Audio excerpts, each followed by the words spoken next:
নমস্কার। কবিগুরু রবীন্দ্রনাথ ঠাকুরের কৃপণ। আমি ভিক্ষে করে ফিরতেছিলাম গ্রামের পথে পথে। তুমি তখন চলেছিলে তোমার স্বর্ণরথে। অপূর্ব এক স্বপ্ন সম লাগতেছিল চোখে মম। কি বিচিত্র শোভা তোমার, কি বিচিত্র সাজ। আমি মনে ভাবতেছিলাম, এ কোন মহারাজ। আজ শুভক্ষণে রাত পোহালো। ভেবেছিলেন তবে আজ আমারে দাঁড়ে দাঁড়ে ফিরতে নাহি হবে। বাহির হতে নাহি হতে কাহারা দেখা পেলেম পথে। চলিতে রথ ধনুধান্য চড়াবে দুই ধারে। মুঠা মুঠা করিয়ে নেব নেব ভারে ভারে। দেখি সহসা রথ থেমে গেল আমার কাছে এসে।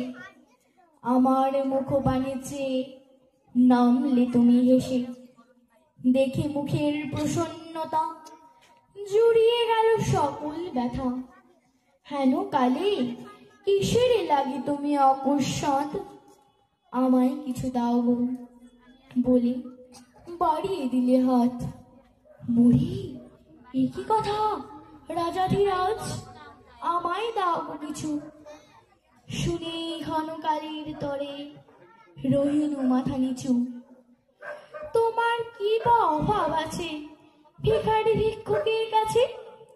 এ কেবল কৌতুকের বশে আমায় প্রবঞ্চনা। ঝুলি হতে দিলেম তুলে একটি ছোট কণা। যবে পাত্রখানি ঘরে এনে উজাড় করি, এ কি ভিক্ষা মাঝে একটি ছোট সোনার কণা দেখি। দিলেন যে রাজ ভিখারিরে, স্বর্ণ হয়ে এলো ফিরে। তখনই কাঁদে চোখের জলে দুটি নয়নে ভরে।